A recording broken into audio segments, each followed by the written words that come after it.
Race fans, and welcome to the 2020 charity virtual race. We are at the Brickyard virtually for races on the oval and the road course as well. My name is Don Landry. Along with Dave Bradley, we'll be giving you the action, the sensational action, as 10 drivers try for a purse of $3,000. 10 drivers whipping around these courses in the good name of charity. And Dave, I guess I should point out right off the top that one of those drivers' names happens to be James Hinchcliffe, adding just a little bit of pizzazz to the event tonight. That's a lot of pizzazz, and it's a big deal if you can beat James Hinchcliffe anytime at Indianapolis. But these are two very, very different circuits they'll be driving on tonight. Obviously, the road course being left and right turns, and then you jump on the historic oval, which is super high speed and very fun to watch with left turns only. But this one's going to be interesting because the drivers are a mix of experience, let's say that.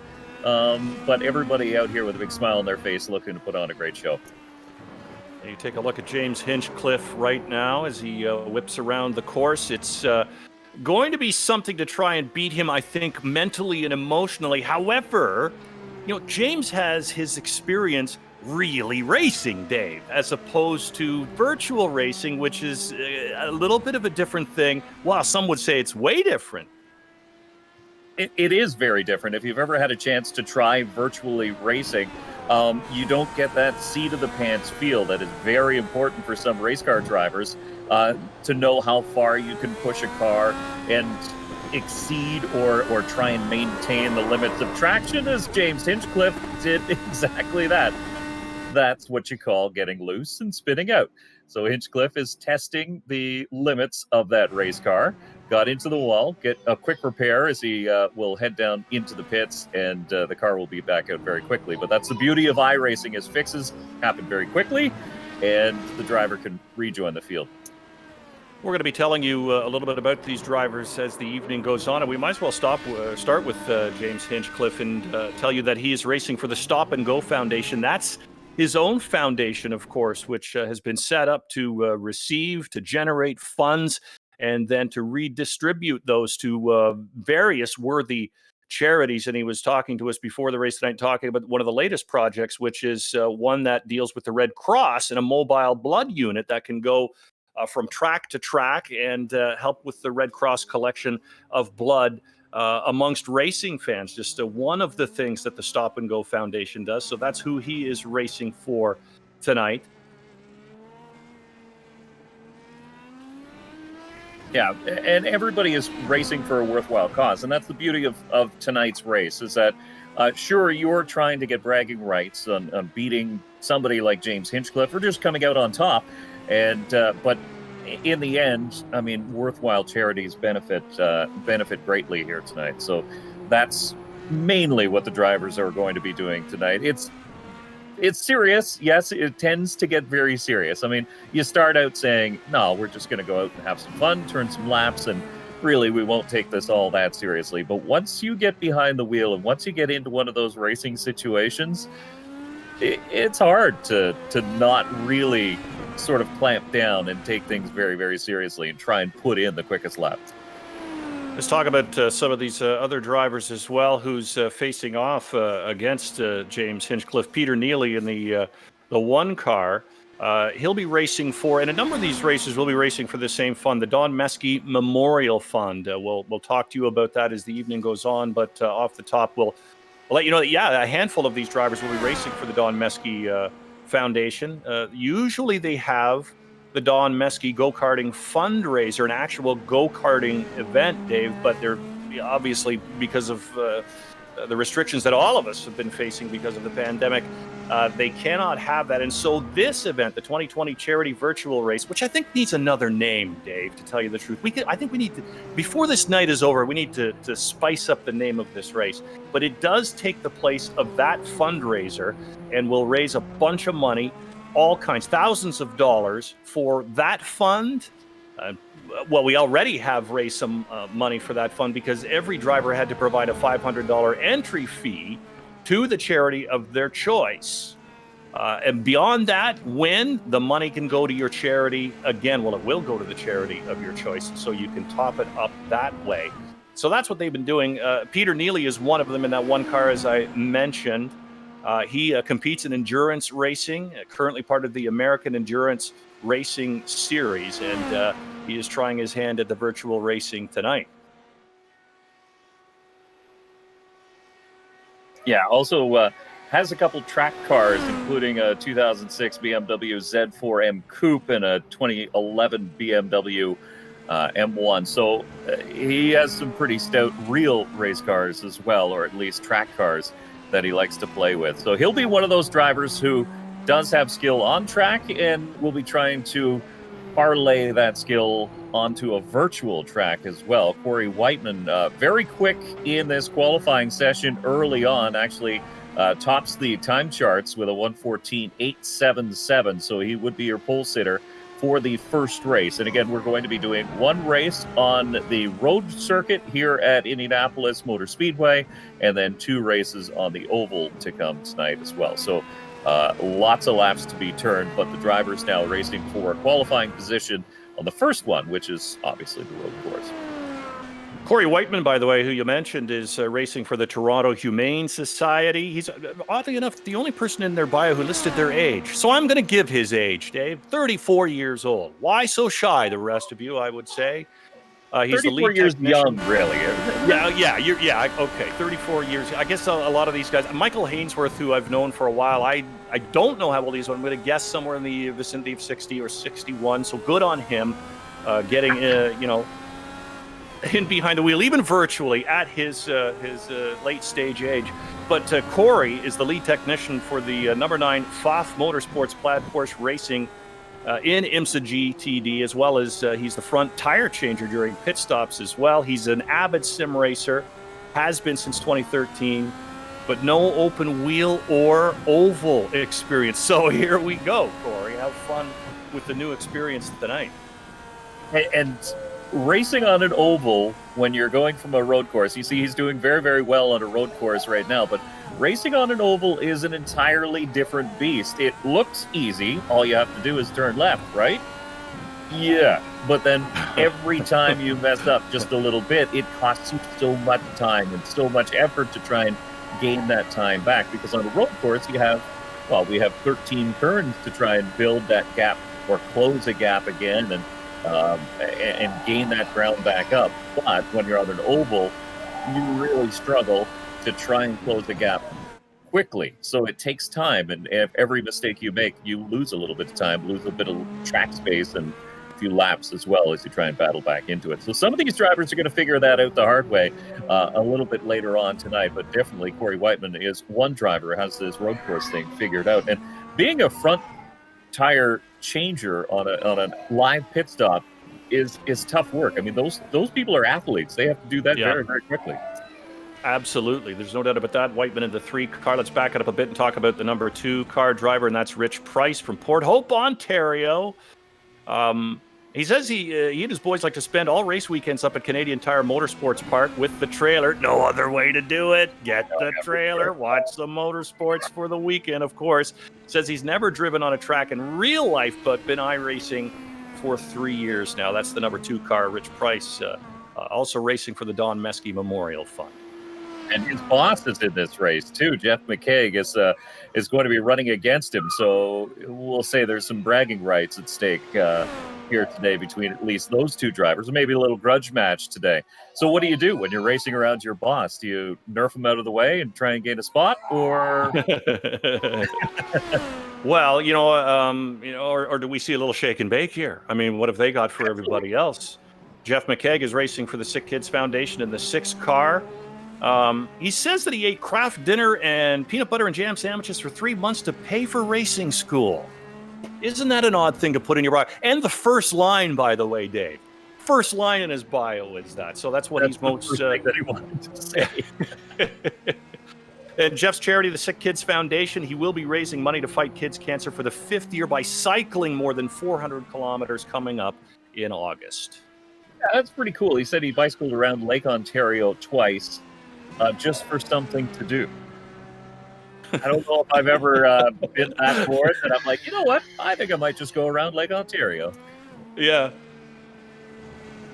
We He's- getting into the later stages of qualifying now, and Whiteman looking good for the pole, at least so far. James Hinchcliffe right there. Yeah, Hinchcliffe is he's put in a pretty good lap and has definitely closed that distance. As a matter of fact, it's just several hundredths of a second, 9/100ths of a second back to second place James Hinchcliffe and Corey Whiteman. And really, the top four, even back to Neely in fifth spot, they're all pretty much covered by a blanket, pretty close as far as times go here. So Whiteman is your current pole sitter at this point in qualifying.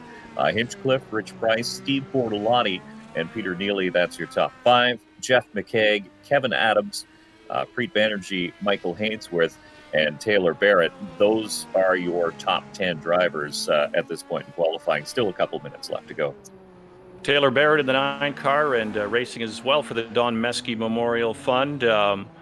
He likes to mentor people in personal development and decided, he says, that this race would be a pretty good opportunity to lean into a growth edge by willingly embarrassing himself in front of dozens.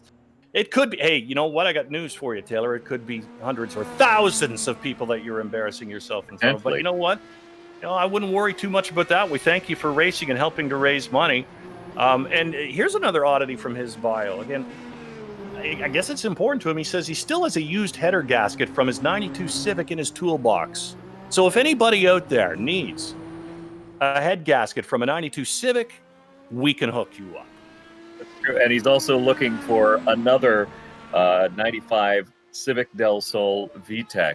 Was a car close to his heart, and he says he's been looking for one ever since. He combs the advertisements looking for one. What worries me a little bit about Taylor Barrett is that he admits to having 12 different cars over 12 years. Now, is that just choosing to replace cars, or is that because those cars are potentially not drivable anymore? Well, we're about to wind this up, aren't we? Less than 20 seconds to go in qualifying. Still a couple drivers out there putting in some laps. Taylor Barrett is one of them, but it looks like this one is going to be Corey Whiteman, who will take pole.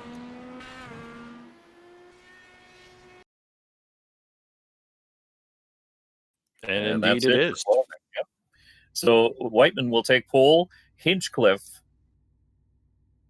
again, the difference is just a few tenths of a second, or hundredths of a second, I should say, 9/100ths of a second, back to James Hinchcliffe in second spot. Now, Hinchcliffe said to us prior to this race that he wasn't sure about this whole sim racing thing. And he says, don't count on big things for me, but he turned a lap that was pretty surprising there in qualifying.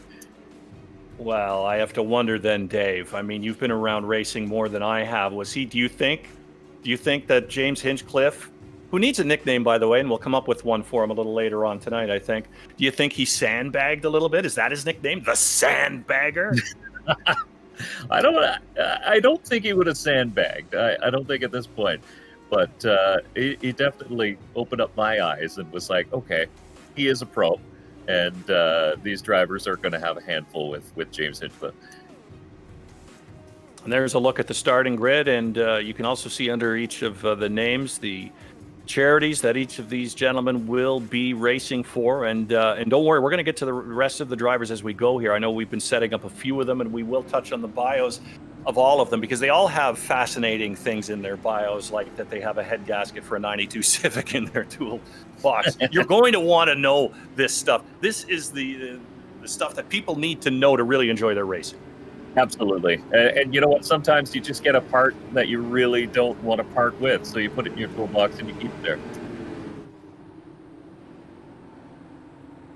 So on the formation lap now, you can see the drivers all filing up behind the pace car. And we can take you through the starting lineup. On pole, as we mentioned, will be Corey Whiteman in the 3 car. He'll start alongside James Hinchcliffe in the 10. So Hinchcliffe rolling off on the outside of the front row. Rich Price is in the 2, and he'll make up row number 2, the inside of row number 2. And then you look to the outside of row number 2, and that's where you find the number 1, Peter Neely. Kevin Adams drives the number 5. To the inside of row number 3. Michael Hainsworth, a decent qualifying lap. He'll start to the outside of row number 3. In the 8 car, and Barrett and Bortolotti will round out the field in row number 5. So that will be your starting lineup for race number 1 here. Did we think of a better name, or is it still the 2020 charity virtual rig? Can we call it an extravaganza? I like the word extravaganza. I use it for a lot of things. Some people say I overuse it, to tell you the truth, Dave. But no, this looks extravagant to me, and I like it. I'm trying to tie in the word pandemic with racing with Grand Prix, and came up with the Pan Prix. I don't know if that works for anybody, but just throwing it out there for consideration. I think it's fantastic. We could work on it some more. We have some time here tonight, but it looks like we're getting ready for the start of this one. As the pace car pulls up just in front, you see the field all nicely lined up 2 by 2. So they'll start to slow their speed as the pace car speeds up and will hit pit lane. So the start will soon be in the hands of Whiteman and Hinchcliffe, a pair of black cars here on the front row. Whiteman will be the first to fire, coming off the final turn. That's turn 13, looking at the start-finish line. And we will be green as Whiteman crosses the stripe for the first time. You know, they say black cars look better in the shade, but I don't know. Those are a couple of fine sticks in the sunshine.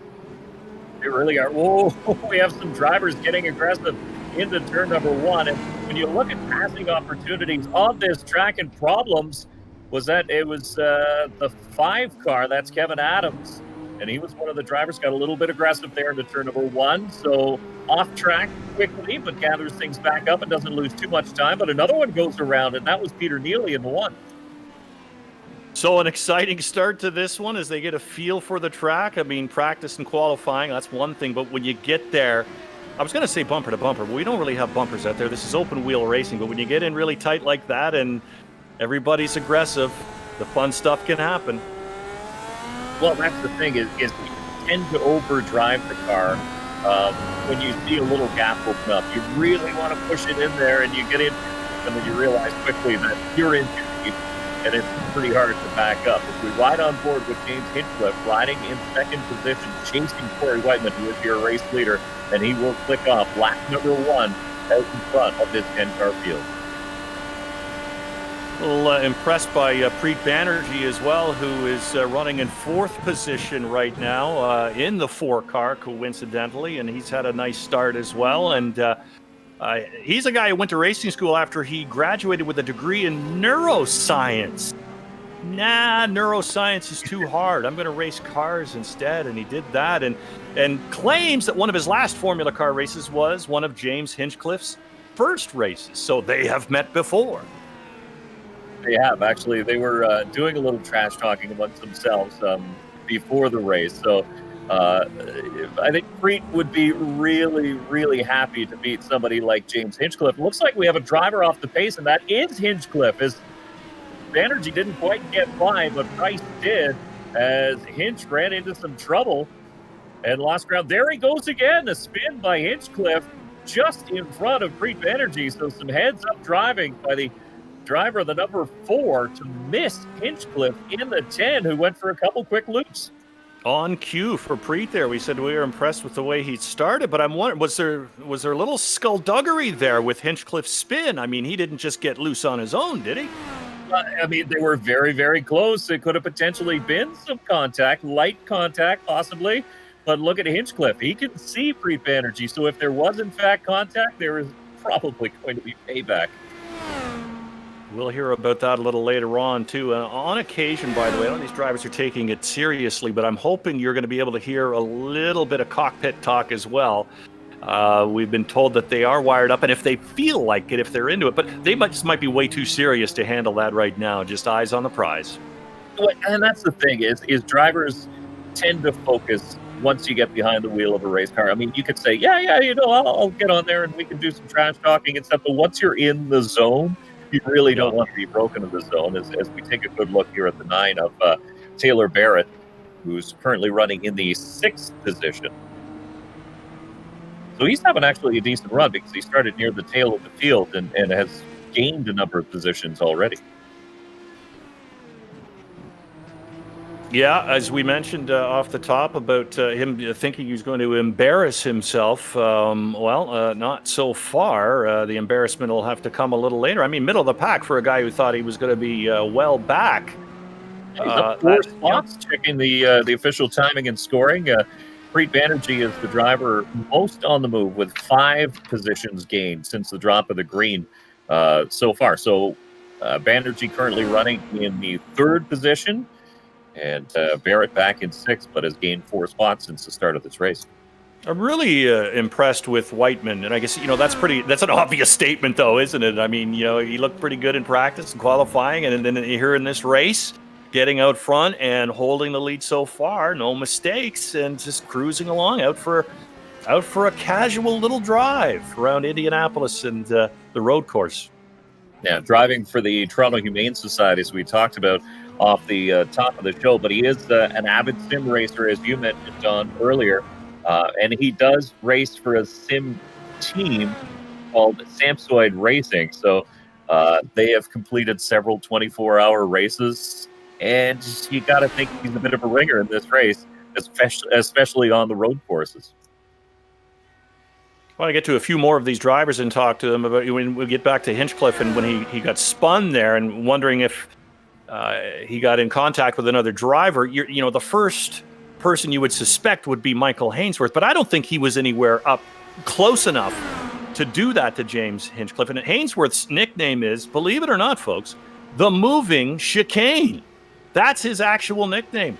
Now, he's a veteran broadcaster, but he's only been sim racing for 3 months, and lists in his experience, his vaunted experience as any kind of handler of automobiles, that he cracked up the family car twice as a teenager.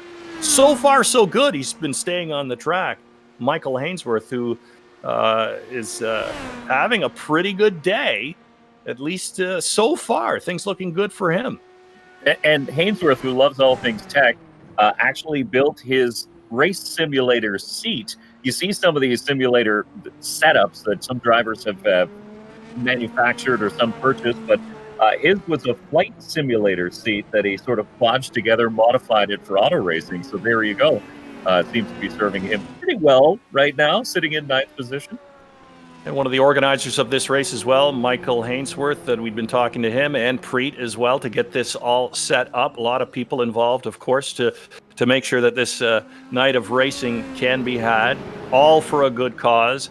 And these drivers trying to take a chunk out of James Hinchcliffe, of course, who, as you're watching this, you know very well who James Hinchcliffe is. And on a real track, he's blowing by everybody and leaving them in the dust. It's a little bit different for him as he does his very best with virtual racing here. I'm just taking a look at the timing and scoring. It looks like Corey Whiteman has opened up nearly a 15-second lead on the rest of the field. So once Hinchcliffe ran into his issues, it seems nobody else able to quite keep pace with the driver, the number 3. Riding on board Jeff Haig at the 6th. And this just gives you an idea of how real this actually is. I know it's virtual racing, but that's a real crash right there. Who'd we get off into the kibble there? So that's Barrett in the 9, and it was McKaig who broke a front wing. Barrett has a broken rear wing, so they'll be forced to make a pit stop and get some repairs done, because that's not going to handle very well. Barrett will find out how hard it is to drive without a rear wing around here. Yeah, I think, we're going to have a lot of people who are watching this that are into sim racing and they don't need some of these details. But I know for a fact, David, that there are some people who don't watch sim racing too much, who might not know how long, like in a real race, bad damage can end your day. It can certainly keep you in the pits for a long time when it comes to repair. But generally in a simulated race, you can get these things done faster. Yeah, you can just make a quick pit stop. It's a quick repair, essentially a quick button push. Your crew fixes it very quickly. The virtual crew does, and it's a lot cheaper than breaking up your car in real life. Guarantee you that. But he'll get a new back wing as soon as he gets down the pits, and he'll be on his way. So he will lose a little bit of time, but it won't essentially end his race, which is the good news for Barrett and for McKay. So you can see McKay has already made his way back to the pits, and I think that was contact there as Banerjee went around. That was a battle for third spot. Banerjee's going to lose another as Hinchcliffe zips by in the 10, but I think that was Peter Neely who touched the back of the 4 of Preet Banerjee, and that cost him a podium position.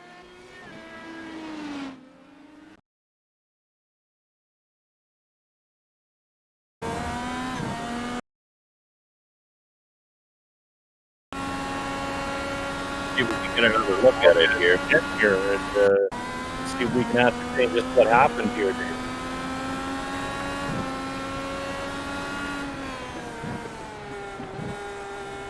On board with Peter Neely. Looks just like cleanly out into the grass. Didn't look like any contact there at all, I don't think, Dave. At least that's how it appeared from my vantage point. We take a look at the leaderboard again. That 3 car, Corey Whiteman being impressive so far in this race. James Hinchcliffe has had a bit of an up and down. He was as high as second and then dropped down into the 4th, 5th, 6th position, I think even, and now back up into 3rd with a lot going on this racetrack in the meantime.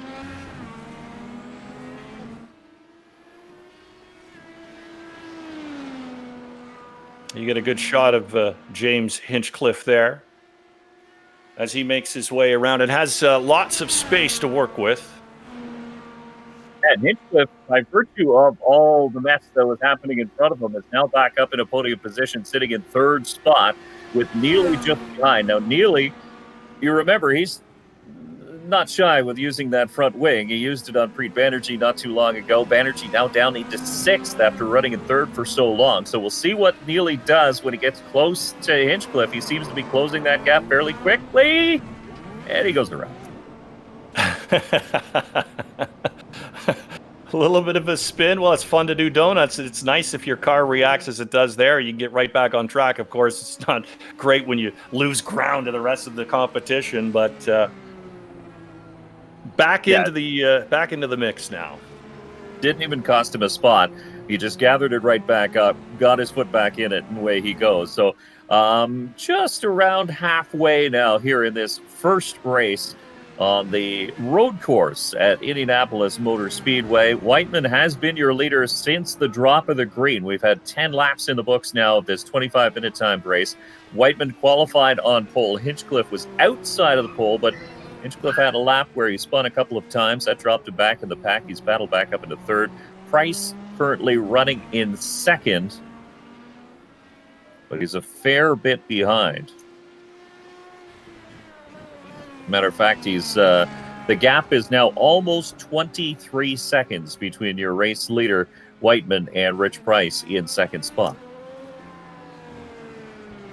James Hinchcliffe, as you mentioned, still on the podium right now, and I think, judging by the way he was talking before the race, they could be very, very happy with the way that has gone for him. And of course, he has had his experience at Indy. I don't think on the road course, I might be wrong on that, Dave, and I don't know if you know, but of course he has lots of oval experience at the Indianapolis Motor Speedway. There's no doubt about that. I think he has done the road course because he was mentioning before this race that it was very, very different from what he's run in the past. This configuration is just a little few changes here and there. It's sort of a hybrid model between the old Grand Prix circuit and the one that the Indy cars currently use. So he said he was having a little bit of trouble acclimatizing himself to that, but he seems to be catching on fairly quickly as Neely does a little off-road excursion, cuts the grass, taking over from Ainsworth a little bit here. Neely keeps that up. He's going to have to go for a tire change and just gets some ATV tires on that thing. That might not be a bad strategy. Get some ATV tires and just stay on the infield as much as you can. Might as well aerate while you're out in the lawn. Might as well aerate. Yeah. I'm sure the groundskeepers at the Indianapolis Motor Speedway would appreciate that. Getting back to Hinchcliffe again, who is having if you believe him, better run than he should have. But his real-time experience at the Indy, of course, Rookie of the Year in IndyCar racing in 2011. I read earlier today it was 141 IndyCar races, but he's had a couple of starts this year. I think it's 143, 6 wins. He's had 17 podium finishes, and he was the pole sitter. We'll see how he does in the oval a little later, because he was the pole sitter at the Indy 500 in 2016. His top finish on that oval, 6th in 2012. He was 11th last year. And again, a guy who is having to deal in real life with a smallish schedule. Just 3 rides, I think, for him in 2020. Isn't that right, Dave? Yeah, that's right. And unfortunately, this year, sort of few team shuffles, and unfortunately, the new team went with different drivers, and Hinchcliffe was sort of left scrambling when not a lot of rides were open at the time. But he pieced together a part-time ride, as we've got the 7 of Bortolotti taking a look, I think, on Neely. And now we're riding on course with Adams in the 5. So Adams, the tail of the field, he has some laps down after getting into an incident earlier on. A good view there as 3 drivers all covered by a blanket through 1, now turn 2 and 3, on to turn number 4. So you can see it's very, very easy to make a mistake. We've seen a couple drivers having offs and having spins at times, but it's really not that hard to spin out, because you put one tire on the grass, and I mean, you can pretty much, once you're getting back to the gas, you can pretty much count on the fact that you're going to be looking backwards. I want to tell you a little bit more about Steve Bortolotti. We were on board with him, and we are on board with him right now, racing for the Toronto Humane Society. He is the general manager of Pfaff Motors. Pfaff Motorsports, winners of 5 championships since he became the manager in 2015. He runs in 5th place right now, the 7 car, Steve Bortolotti. Yeah, big-time supporters of the Porsche GT3 Cup Series. Pfaff Motorsports is, and they also, of course, run in the IMSA Series in a Porsche there as well. So, and as a matter of fact, they run a plaid car in the IMSA Series. So it's pretty neat to see. It's a plaid Porsche, and it really stands out. It's very, very convenient. It's plaid? It is I plaid. love that. That's fantastic. A fan favorite, I am sure. I know I'd throw some money down. Can you bet car races like you can horse racing, Dave? I mean, you can, but not at the track, right? Exactly. You can do it amongst your friends, but maybe not necessarily professionally, or where you go up to a betting window. But despite the fact they do have horsepower, it's unlike horse racing. So you have very nice. privately bet. Thank you. By the way, I am feeling a little bit like Fred Willard here in Best in Show, so I may make some stupid comments and ask some dumb questions, Dave, and I hope you're okay with that. I'm very much okay with it. Absolutely. It's all about learning, as we see a little off-track excursion there for, I think that was Neely going past Bortolotti, or the other way around. Yeah, no, it was Neely going past Bortolotti, as we ride on board with Bortolotti now. And again, Whiteman still hanging on to that lead. We haven't had a change on the podium in quite some time now, have we? Whiteman, Price, Hinchcliffe, rest of the field, Neely, Bortolotti, Banerjee, McKeag, Barrett, Michael Hainsworth, and then running up is Adams in the 5 car in 10th spot. Yeah, we can tell you that the drivers from 7th on back, so from McKeag on back, are a lap down to your race leaders. So Whiteman is tops in the lead, and Hinchcliffe is trying to catch Rich Price. The difference in lap times is not enough to overcome yet. So he's about 10 seconds back, actually 21 seconds back from Rich Price. That just changed on my screen. So Hinchcliffe has a little bit of work to do. A lot of these drivers sort of driving by themselves, but as we've seen already in this race, that one small mistake and you're sitting looking the other way, and you end up having a lot of ground to make up. You are watching the 2020 Charity Virtual Race. I'm Don Landry along with Dave Bradley. We have 3 races. This is the first of 3, 2 on the road courses, and then also on the famed oval of the Brickyard as well, all for charity. I'll remind you, the drivers paid their way in. $500 was the fee going to the charity of their choice. $3,000 is the purse. First tonight will win $1,500 for their charity. Second, $900. And third place will get $600 for the charity. I'd like to take some time to thank our sponsors, APMA Canada, the Automotive Parts Manufacturers of Canada, Drop, the free app that rewards you for your everyday spending, and moneygaps.com, all helping to make this possible. Quick look at Preet Banerjee in the 4 car. He's chasing Bortolotti, who is just ahead of him, trying to get back into the top 5. He was running in the top 3 until running into some problems as Rich Price had sort of nosed into the back of him at one point and sent the driver the 4 around.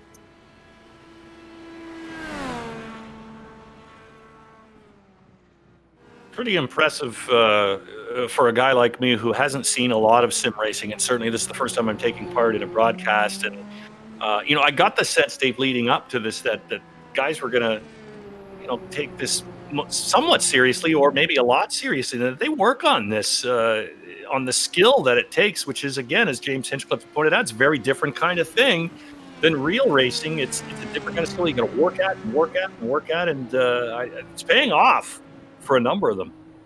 Yeah, for sure. As we see about 5 minutes left in this 25-minute time race. But talking to Preet Banerjee, he said he turned a few hours of track time over the past couple of days, just trying to get comfortable, trying to not embarrass himself in this race, and you just try and figure out ways to get around this track just a little bit quicker. It's just like in real life. There is no replacement for seat time. For any sort of race car driver, whether or not you're a Saturday night special driver at the local oval or you're James Hinchcliffe. Anytime you can get practice in a race car, it is beneficial. The gaggle of race cars here, and that's your race leader in the midst of it as Corey Whiteman tries to navigate the lap traffic and stay out of trouble as he does so. On board with Whiteman now, you can see as he starts to catch up to some of the lollygaggers there, and might that maybe an opportunity behind him to make those counting.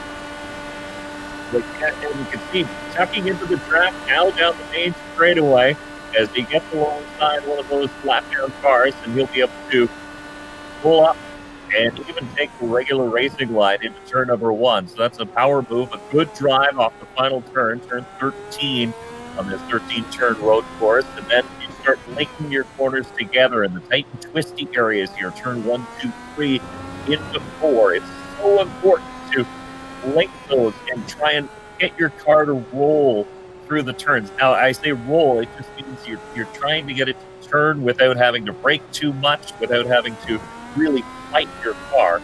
And so if you can get your car to hit that mark where it's a tough feeling to describe as a driver, you want it to just hit that certain point, the car sticks, you can get back to the gas early, but you can see it's very quick back and forth, and it's so important to be precise and to hit those marks, because if you're late, then you have to get out of the gas, and you can't get back into it quickly, and it really affects your drive out of the floor.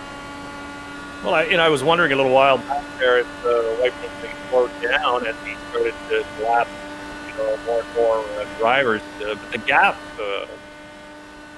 Dave, has really gotten up to almost 42 seconds now. So he is comfortably moving along in the late stages of this race and has been good from the outset with 2.5 minutes left now and a good 40-second lead.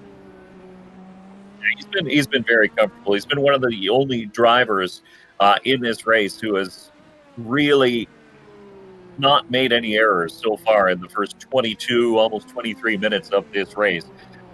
Everybody else, really to a T, has had some sort of calamity lap that they can look back and go, oh, that's really what cost me this race, that 1 lap or 2 laps or 3 laps.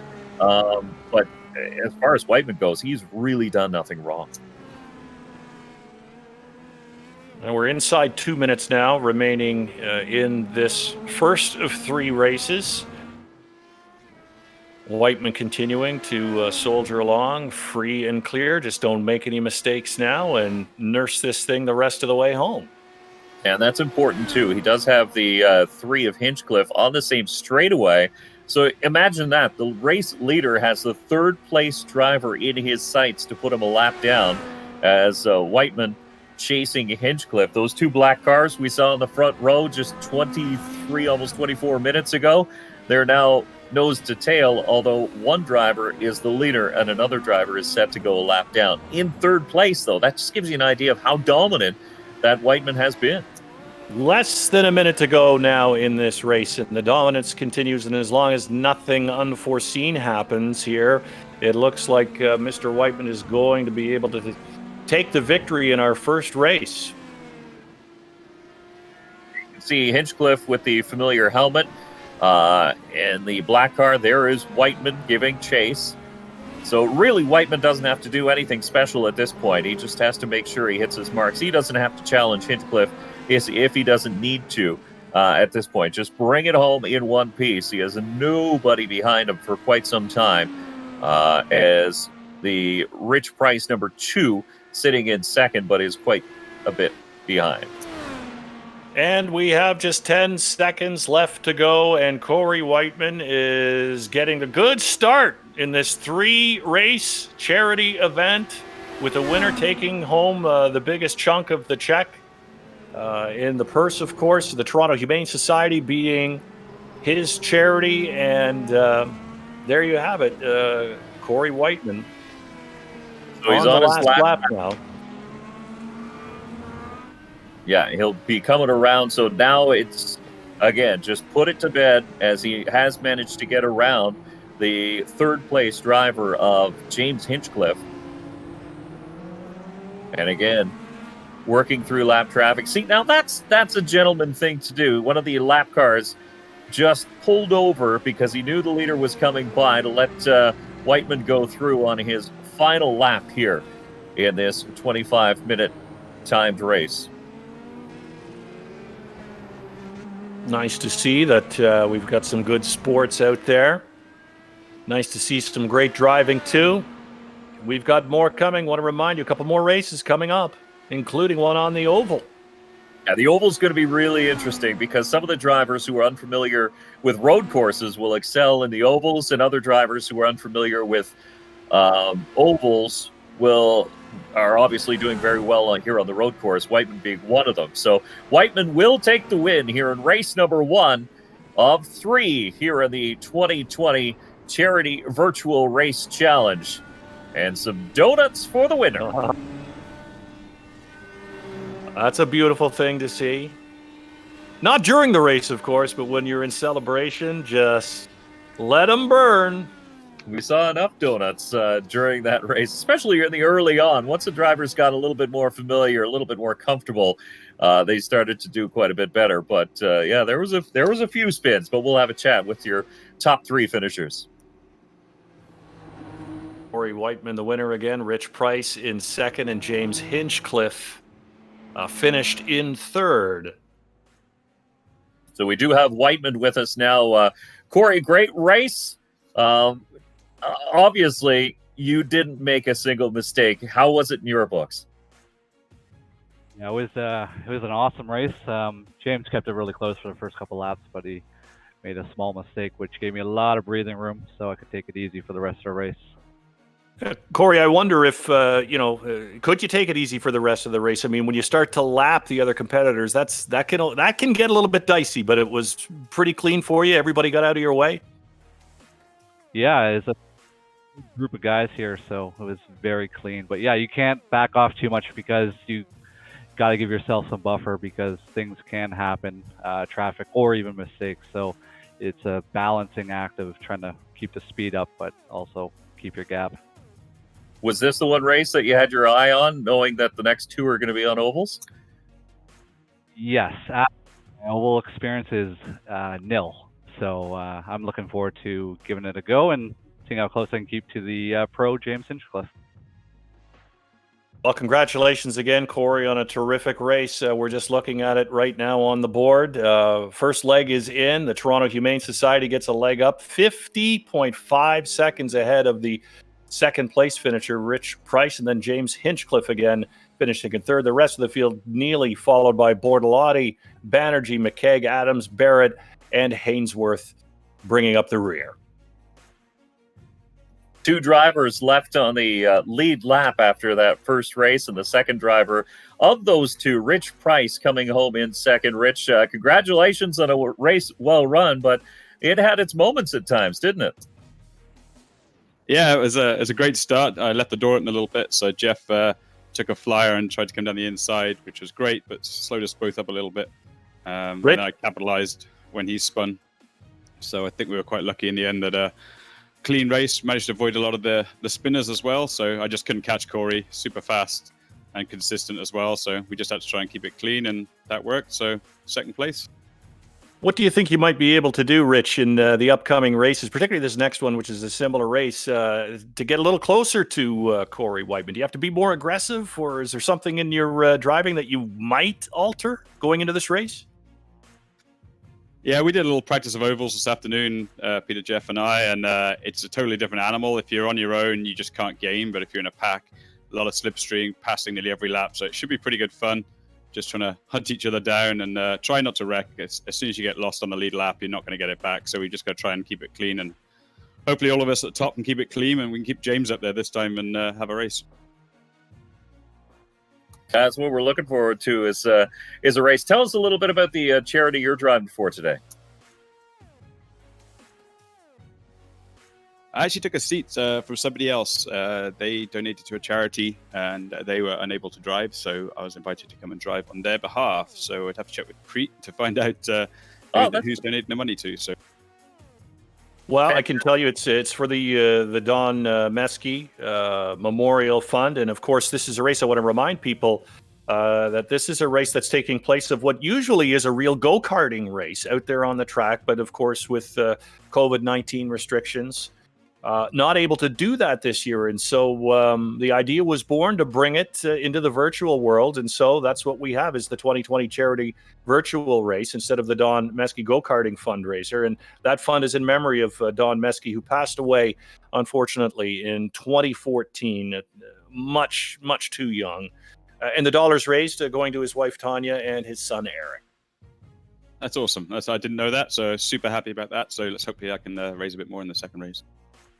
Congratulations to you, Rich, on a good run, and we'll see how it goes in that second race, Dave. Yeah, things will change on the oval, but we're not getting to that quite yet, are we? So, but no, Rich, yeah. And we still have one more driver of the top three to chat with. James Hinchcliffe coming home in third, a podium. James, is that a little surprising to you? I mean, I'll be honest with you. My iRacing CV is not particularly strong. So yeah, in a lot of ways, a podium is kind of like a win for me. Yeah, we wondered if you were. I used the term sandbagging us before. We had a quick little chat before the racing began, and I went, I don't know, is this guy just trying to come in under the radar? But it is not something that you get to spend a lot of time doing, this sim racing, is it? Much as I'd like. I mean, certainly during the shutdown, all of us kind of got a little bit more involved, and really that was the start of my iRacing career. Was kind of late March, early April when IndyCar fired up their virtual league. But I've learned a lot, and I've met a lot of cool people along the way as well. It's kind of a cool community filled with a lot of like-minded people just sharing a love of going racing, and it's a fun way to do it. How realistic is it? I mean, it looks very real when you see the onboard shots. I mean, it looks like you're watching an actual race. Is it real as a driver? I mean, I got to give everybody that works at iRacing a ton of credit for what they do. This program is unbelievable. The amount of detail they have for the number of tracks they have, the number of different vehicles they have you can race.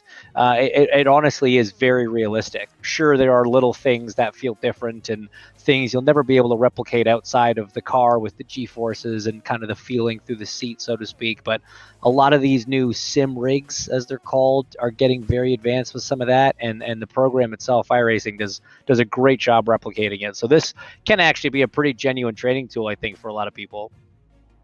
James, tell us just a little bit, if you will, please, about the charity you're racing for tonight. It's your own Stop and Go Foundation. Yeah, that's right. So the Stop and Go Foundation I started after my accident back in 2015, and honestly, it's really just a fundraising vehicle. You know, we're not tied to one specific charity or one specific cause. We like finding different causes that can just use a little bit of a cash influx and help with the fundraising side of things. And so, you know, for tonight, we're gonna be driving for Don's foundation and his family.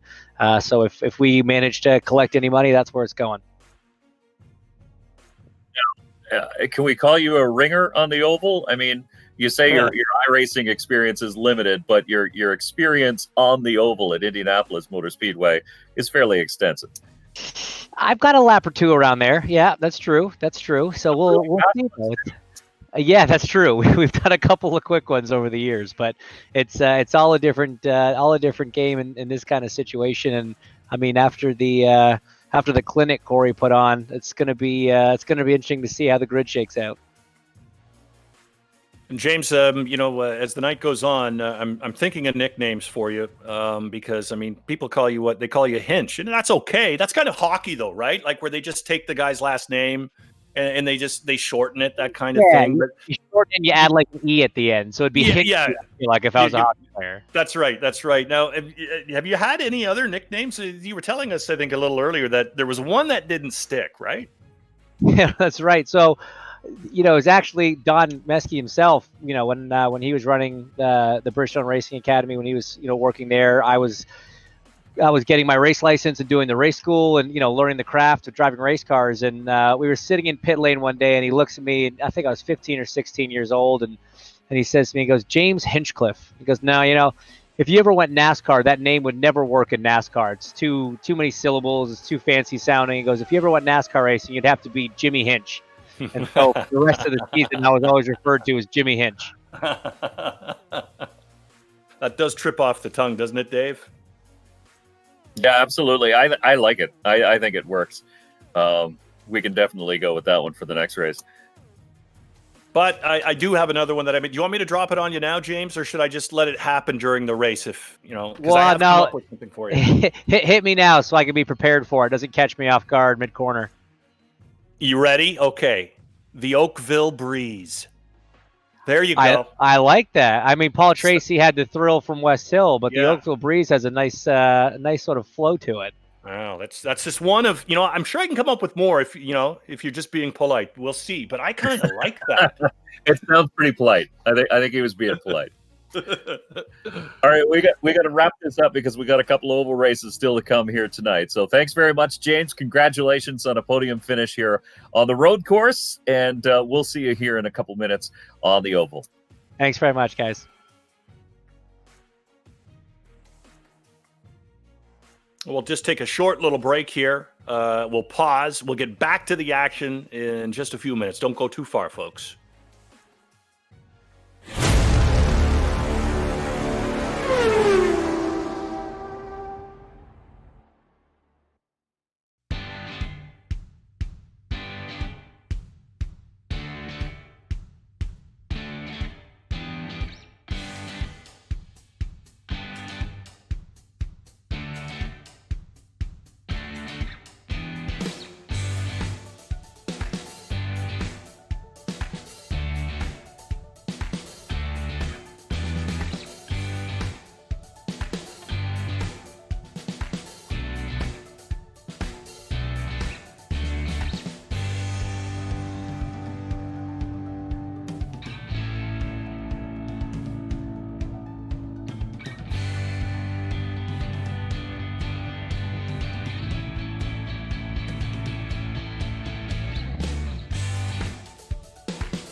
And welcome back, everybody, to the 2020 charity virtual race. We already have one in a series in the books, and that was the road course at Indianapolis Motor Speedway, and the famed oval is coming up next. It's you can see it on your screen right now. It's you probably could see it in your sleep too, though, if you're a racing fan. Am I right, Dave? Everybody knows the Brickyard.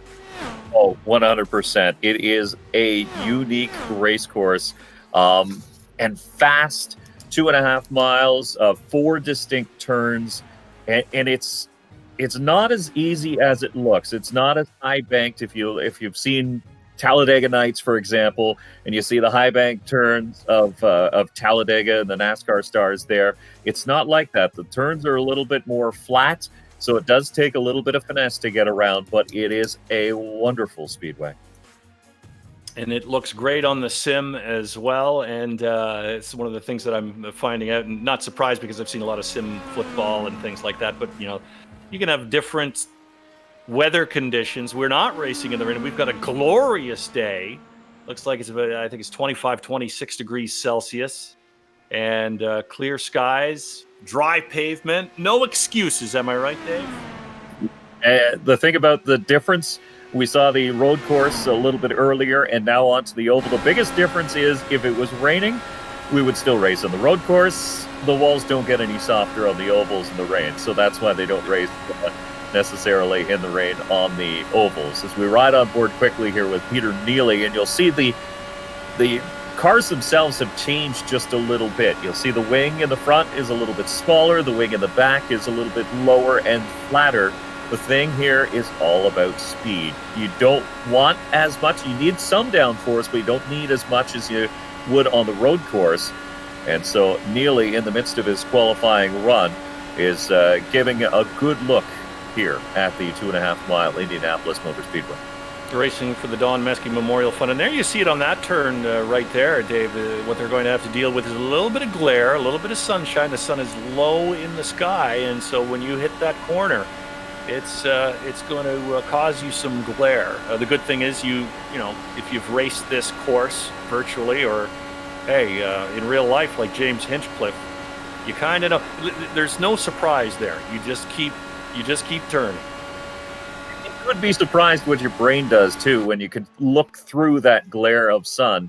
It may affect you the first couple laps, but then you get in the zone and you start feeling things out, and you're like, I don't even see that sun as it starts to set here at Indy. But Neely's doing a pretty wonderful job. He's got a lap in the books already, sitting third on the time chart. No surprise here. James Hinchcliffe tops the speeds so far. You mean the Oakville Breeze, don't you, Dave? Tops so far. I think that's what you meant to say. Oh, and then as soon as I say that, he drops down. But of course, a lot of time left here in qualifying. Well, we're halfway through, actually, as we take a look at Peter Neely whipping around the course. Looking at the difference between the top drivers, Hinchcliffe will once again put on another cracker of a lap there, 39.82 seconds. So that's 2/100ths of a second faster than Corey Whiteman. And interesting to see Corey Whiteman up there. He won race number 1 on the road course, but he admitted his oval track experience is extremely limited. So to see him now go to the top of the time charts at 39.77, that's a little bit of a surprise. Well, and no doubt, I think, bolstered with his confidence. A totally different track, of course, but when you have a good race, you have a good race, right? And so he's probably feeling nice and comfy in his seat right now. I wanted to take just a couple of seconds here, Dave, to talk about. We were supposed to have another driver tonight. Flavio Volpe was supposed to be with us as well, and he's the president of the Automotive Parts Manufacturers Association of Canada, and they are one of the sponsors for this racing card tonight. And so we wanted to say it's too bad you had technical difficulties. Flavio, we were looking forward to seeing you race tonight, and we're missing you. It's too bad. He would have been racing for the One Spark Fund, and didn't get a chance to get out there and race with, I know, his good buddy Michael Hainsworth, who they used to work on the air together every once in a while. And I was particularly looking forward to seeing his skills because in his bio, he wrote that he drives a Dodge Challenger Demon like a little old lady. Well, you know what? I might too, because I would want to take care of that car, I think. I have a feeling that line was put in there by one Michael Hainsworth, who gave us the list of bios. So I think that one might have slipped in under the radar just a little bit. But I was looking forward to sort of that grudge match between those two drivers. And we got to talk a little bit more about Project Arrow as well, which is something that was launched in the spring. I know Michael Hainsworth has something to do with that as well. The aim to build Canada-made, Canada-manufactured, zero-emissions vehicle with a design competition across universities and colleges. Very exciting undertaking that's just kind of getting underway now. Yeah, and that's neat. I mean, it's cool to see how technology is really combining with the automotive industry. And racing has always been at the forefront of technology as we finish up qualifying here for the first oval race, and it will be Whiteman who took pole on the road course. He'll be sitting on the front row here for race number 2 on the oval, alongside a familiar face, James Hinchcliffe, who starts in second. It's exactly where he started in race number 1. But the mesh of technology and racing in the automotive world, I mean, technology has made leaps and bounds difference in cars in the last 5 years. I mean, it's astonishing to see just the electrification of vehicles, for instance, and how far we've come in such a short period of time. And I do believe, if I'm not mistaken, I think it's next fall, they are planning to have an autonomous vehicle race at the Brickyard. You know, if everything goes well, won't that be something to see? Driverless cars. I know that a guy like James Hinchcliffe is probably not going to be too wild about that. That's my job, after all, he would say. But there, you can take a look at the grid here. As you mentioned, those black cars looking good right up front, and all the way down we go. So it'll be. Go ahead, Dave. Whiteman and Hinchcliffe on the front row again. 35 100ths of a second difference on that lap between Whiteman and Hinchcliffe. That's how close they are. And you'll see how much closer this race will be than the road course that we saw a little bit earlier, as the drivers able to tuck into each other's draft. Adams and McCaig will make up row number 2. Then it's Neely and Bortolotti in row number 3. Price, who finished second in race number 1, will have a little bit of work to do here in race number 2, starting in 7th position. And Hainsworth, Banerjee, and Barrett round out the top 10. So Banerjee, a little bit of surprise to see Preet all the way back in 9th spot after he had a pretty good run on the road course earlier. He was running up in 3rd spot before finding some trouble. So we'll see what Preet can do here in the 1 car, starting in 9th position. And what do we see here for this race, Dave? Confirmed number of laps, timed? What's the format here? I believe this one is going to be timed as well. So just same format of race, but just on the oval here, as the pace car will be pulling off this time by, and we will be looking for the green flag. So if you see the field start to bunch up just a little bit, Michael Hainsworth in the orange car, the moving pylon back there, is punching up just a little bit closer than anybody. He's not doing well at the social distancing right now, but just trying to get tight up, because the draft is so important. You want to get caught up and just get tucked up underneath the car in front of you and let that driver pull you around as the field starts to pick up in the RPMs now. And here they come. Green flag, race number 2 of the 2020 charity virtual race. You see that move by Hinchcliffe right off the top there? That was pretty impressive, wasn't it, Dave? A little how do you do to take the lead. That's experience right there from James Hinchcliffe as he pushes his way into the lead. The mayor of Hinchtown, as one of his nicknames has been over the years. But here you see the drivers jockeying for position as they try and find some spot on the racetrack. Oh, we've got contact, and into the wall goes one driver. I think that was Adams or McCaig. McCaig up into the wall. And big trouble.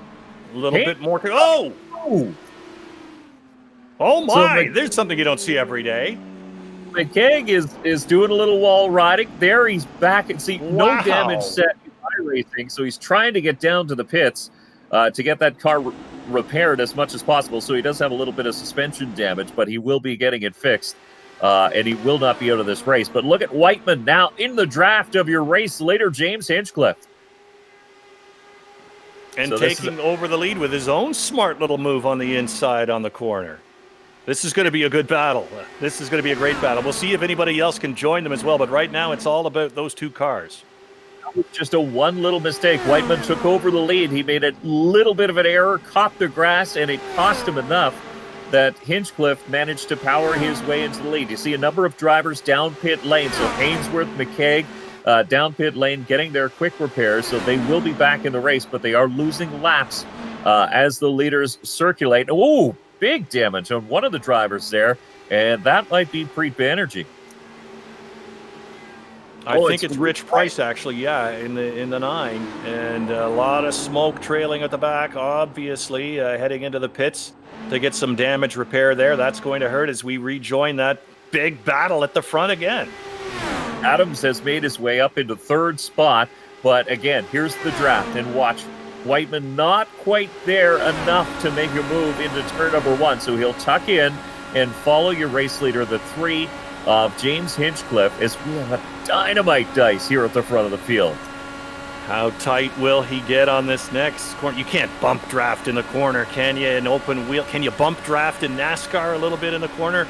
Maybe you can bump draft in NASCAR, but maybe in the IndyCar, you'll break off your front wing if you make any contact. So you want to stay back from the bump. Wheel-to-wheel contact is a possibility. It's not something you want to do too much, but here comes Whiteman. See, there's the draft. You pull out, use it as a slingshot, and into the lead goes the driver of the 2.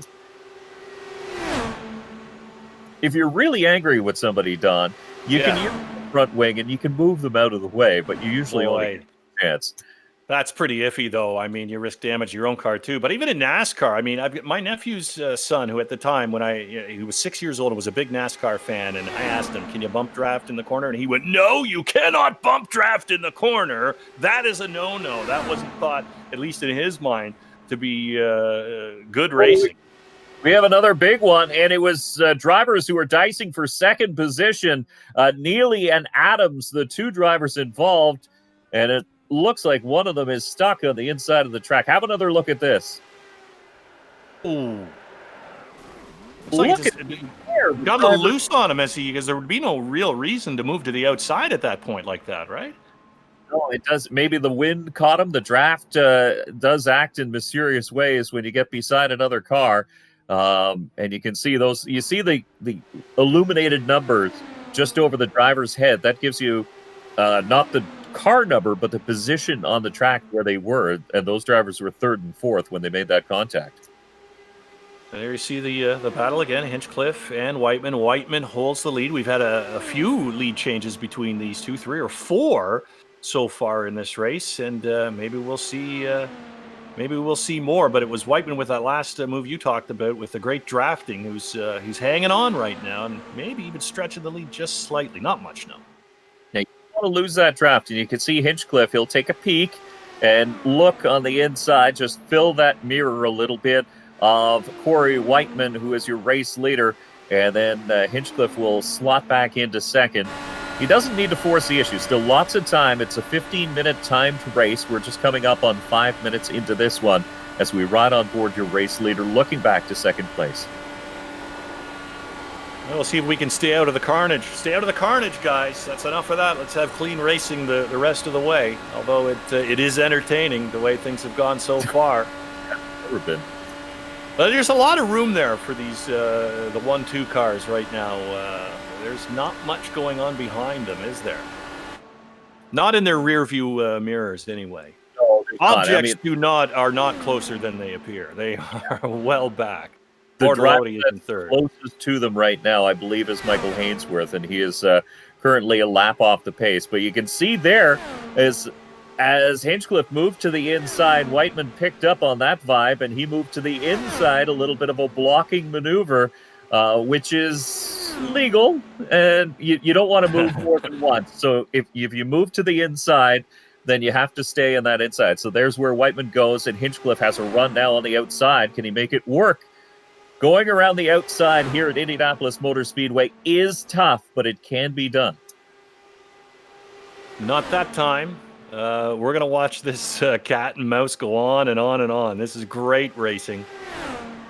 It really is. And you can see Hinchcliffe went from the outside, turned it hard back to the inside, and that put together his run down alongside Whiteman into turn number one. Whiteman holding tough on the outside, though. He's got a great car underneath him and a heavy right foot as he manages to hold on to the top spot. Whiteman, Hinchcliffe, Bortolotti, Barrett, Banerjee, and then as you go through the field, McKeag, Adams, Neely, Hainsworth, and Rich Price bringing up the rear. At the top five, the only driver still on the lead lap at this point. McKeag 1 lap down, then Adams and Neely are 2 laps down each. Hainsworth 3 laps down, and 5 laps to the rear is Rich Price, who came off a second place run in the road course. So it just gives you an idea of how different the road course and the oval can be.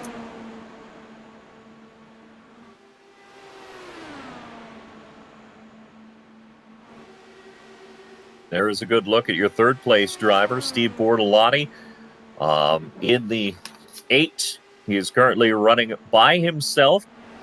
And Hinchcliffe manages to get around Whiteman, so yet another lead change here as the 2 front runners are changing hats between top spot and second place almost every single lap. Now look, Whiteman not happy running second. He wants that lead back.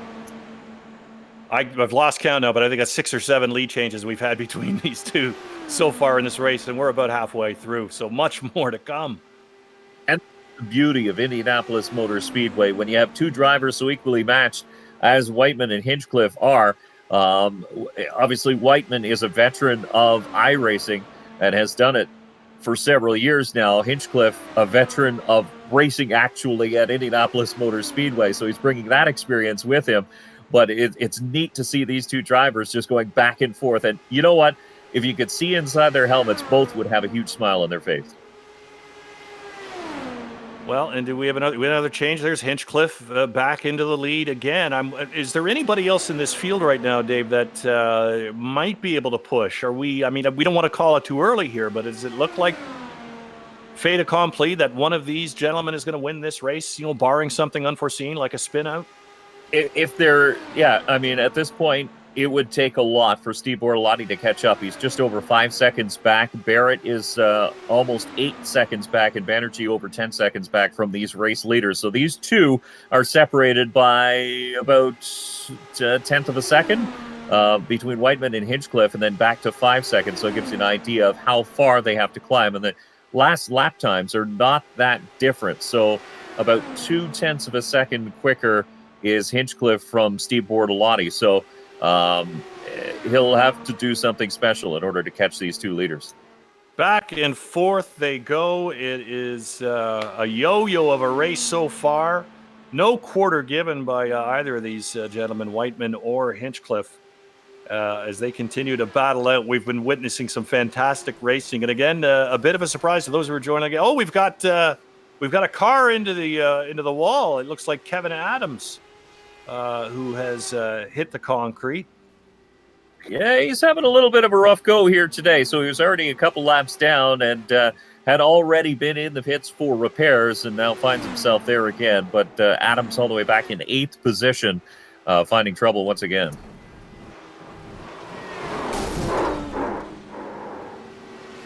And you can see on the replay, it was a heavy, heavy hit. Damage already done to that car, back across the grass and into the wall. Corey Whiteman driving for the Toronto Humane Society with the lead right now, and Jimmy Hinch, the Oakville Breeze, the mayor of Hinchtown. What else? Hinch. Just straight up Hinch. Right now. Yeah, it's a straight up Hinch. Stop and Go Foundation. His Stop and Go Foundation, he is racing for that, and they continue to battle it out here. And at the end of this night, I just want to remind you, there's money on the line here. Each of these drivers paid $500 to get in, and the winner gets $1,500 to their charity of choice. Second place, $900. Third, $600.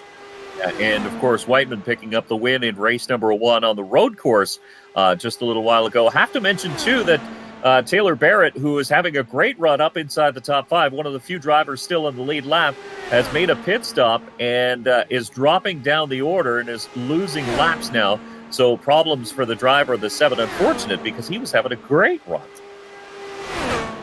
That is a shame to see. No doubt about that, as we watch James Hinchcliffe on the lead once again with Corey Whiteman and the big battle that has been ensuing there. Look at Hinchcliffe back to the inside, so he'll have the preferred line into turn number 3. But Whiteman has been able to use that outside lane and use that momentum to hang on to the spot. He won't be able to do it this time, but there he's going to try and carry that momentum again. Pulls to the inside. Can he make it stick into turn number 1? He'll get up alongside, and it looks like he will once again take the lead. So Hinchcliffe leads for a straightaway, Whiteman leads for a straightaway, and back and forth they go.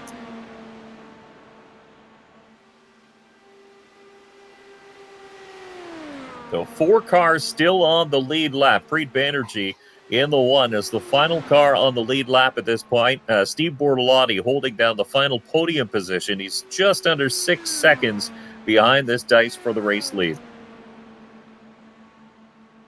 And then you've got racers who are a lap down. McKeag, 2 laps down is Taylor Barrett, Peter Neely. 3 down, Kevin Adams, Michael Hainsworth. 5 down, and in the pit right now, Rich Price, who had some problems earlier and was in the pit for what seemed an eternity. 7 laps down, but is racing again. Yeah, big damage on that car, so it took a little bit longer to fix up. As we're coming into the final few minutes, a 15-minute timed race is this one, and so the laps have ticked off very, very quickly, and so is the time, with coming up on 2 minutes to go here. And it's still Whiteman out in front. Can he best James Hinchcliffe 2 races in a row? This will be a big surprise, as Whiteman admittedly didn't have much experience on the ovals and was not looking forward to this one as much as he was the road course. But look, he has James Hinchcliffe filling his mirrors. How often can you say, I'm going to beat James Hinchcliffe at Indianapolis Motor Speedway? Yeah, unbelievable, isn't it? And the confidence of that first race where he performed very well on the road course to take it to the oval, which, admittedly, maybe that wasn't going to go so well, or the expectations might have been lower. And then Hinchcliffe made the big move on him right from the get-go, and you could think that could be something that could sap your energy and your strength and your will. And oh boy, here we go.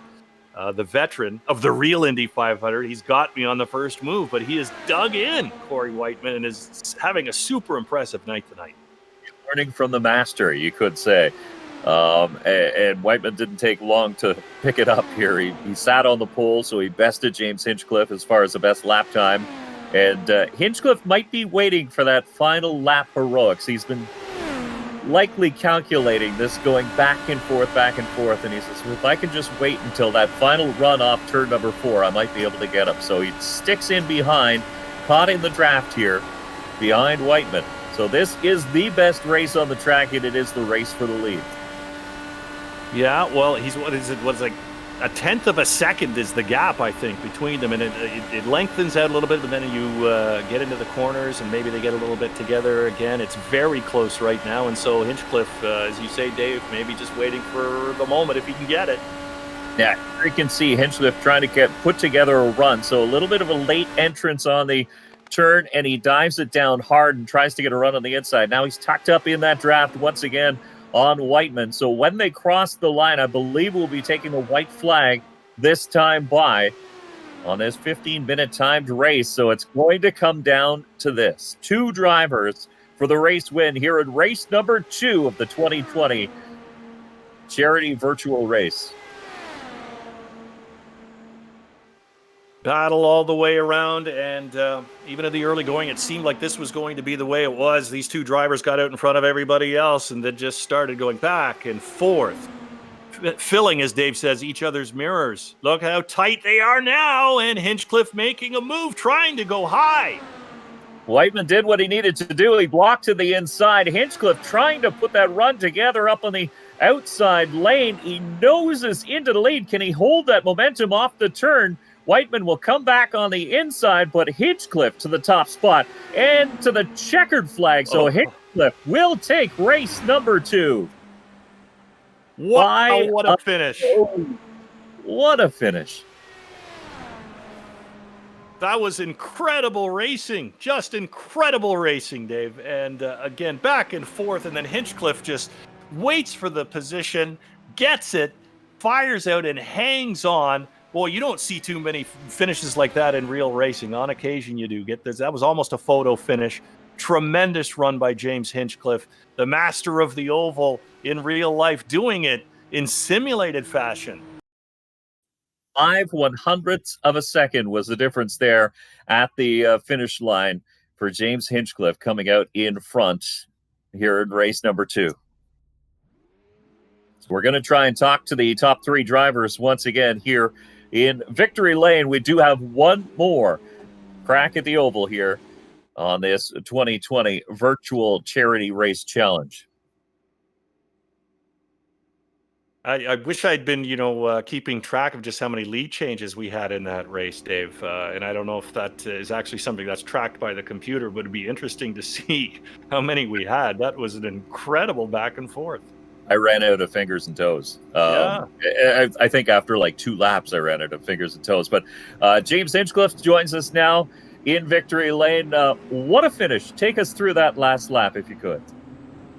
It's just been it's been a great little battle there with Corey, just trying to kind of figure out how and when to time it. That's always the key here on the big super speedways, and he was great to race with, very clean, kept his lines. He was driving like a pro out there, and we just happened to be in the right place at the right time to get that little slingshot right there and heading into 3 and running side by side through 3 and 4. It was just a drag race to the finish. It was a great little race. Yeah, what gives you that little extra kick once you do get side by side? Is it all in whatever momentum is left from getting that slingshot? Yeah, basically. I mean, kind of once you pull out into the clean air and you're both without any kind of draft, it's kind of whatever you had going into that situation, and obviously just having that little bit of a draft before I pulled out there gave me that just a tiny fraction of an edge. That's all you need in a race like that. And trusting the other driver, as you mentioned, running with Corey, it was a clean run, and he held his line. I guess he had to trust that he was going to hold his line through those final 2 turns.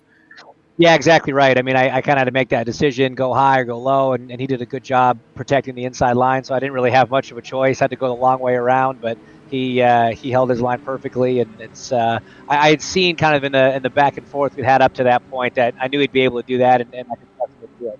So it was good. And we'll get a quick word with second place finisher Corey Whiteman. Corey, a win on the road course, and now did you surprise yourself running so well here on the oval? Yeah, I'm beyond excited because I'm a pro, and he just schooled me real good.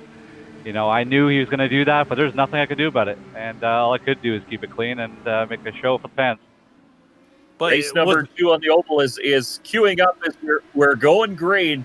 So we'll talk to the drivers once again in Victory Lane, but a big congratulations to the top 3 as we've inverted the field here for the second run. This one now a 25-minute timed race, the second of 2 races here on the oval. Hainsworth in the orange car on the inside slices his way to the lead in the number 10. No. You have got to be kidding me. We will never hear the end of this. How long can Michael Ainsworth hang on to the lead? This is an incredible turn of events. It's an incredible turn of events.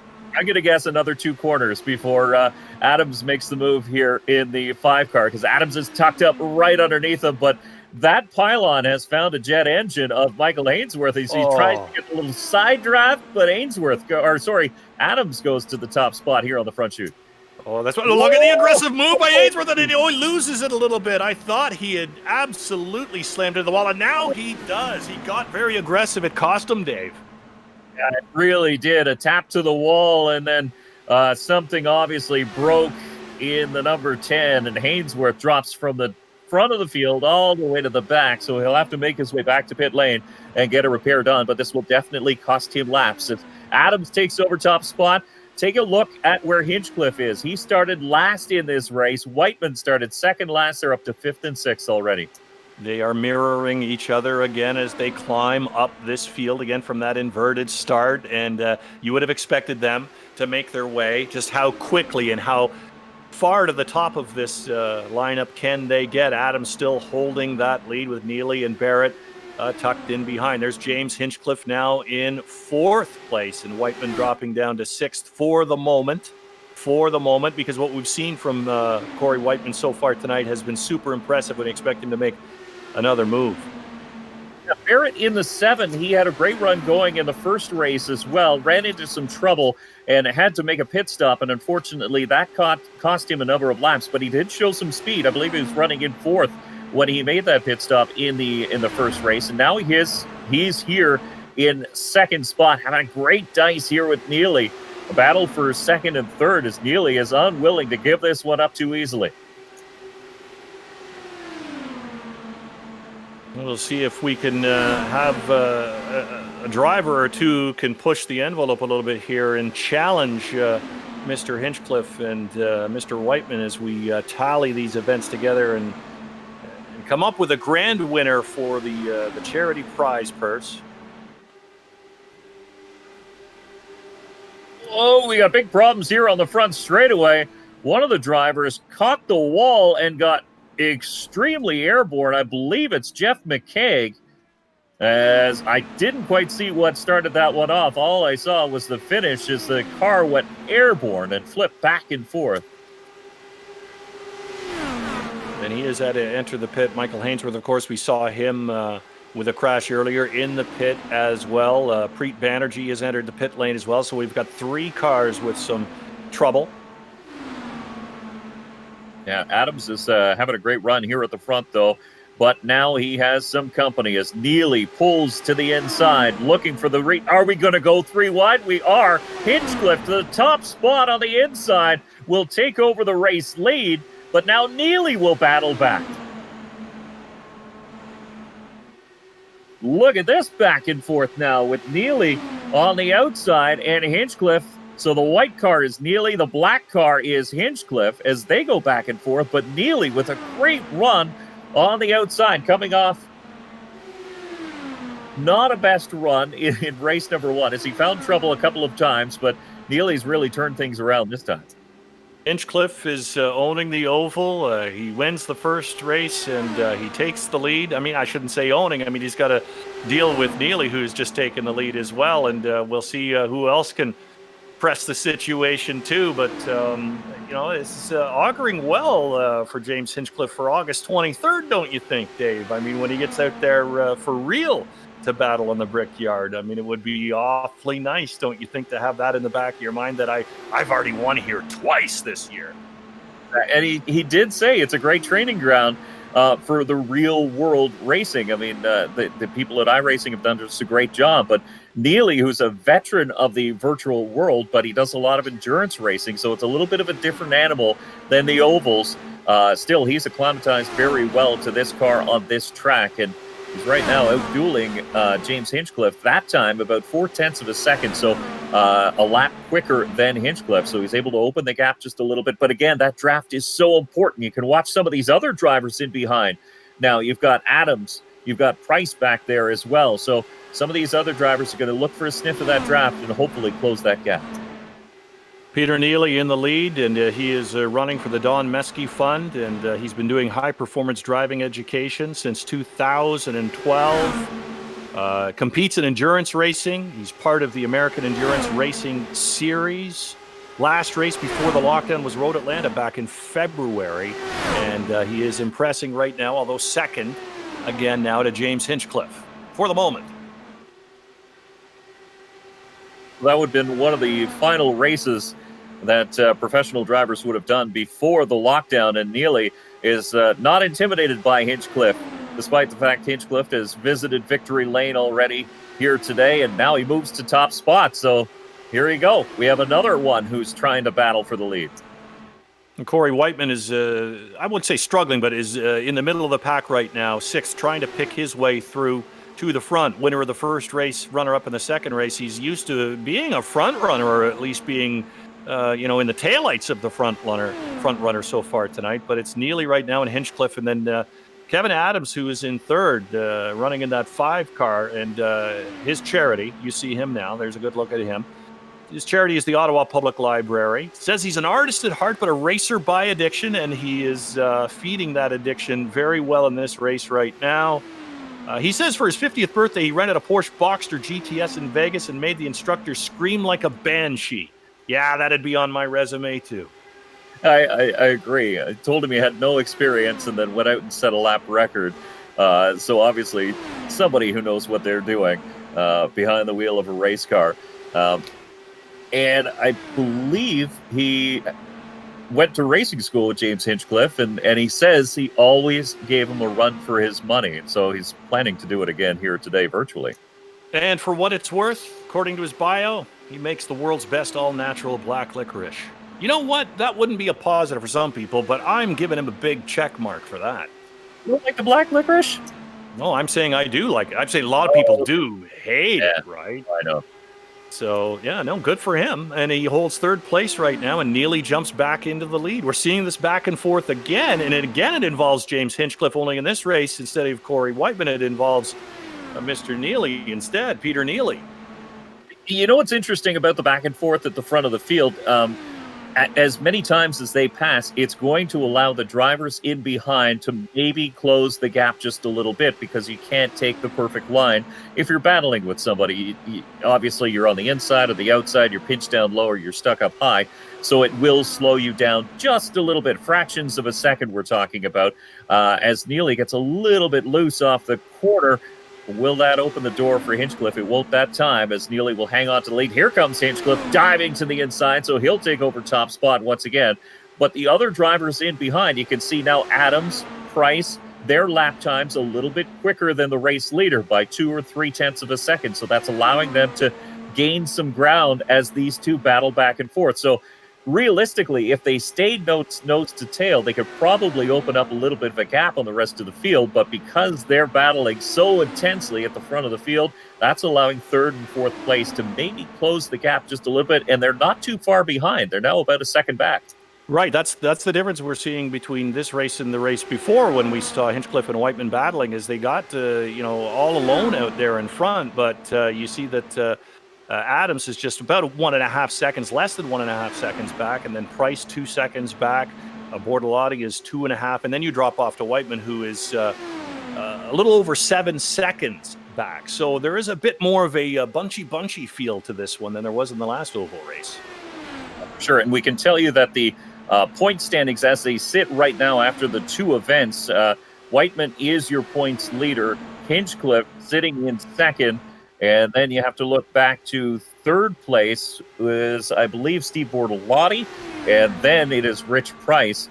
So the drivers who are battling right now, you've got Neely sitting in fourth place in points, and this feature is worth double points as well. So, I mean, for somebody like Neely, if you win, you stand to gain a lot of ground. For Whiteman, you tend to lose a lot of ground coming into this race, and he only led by 3 points coming into this one.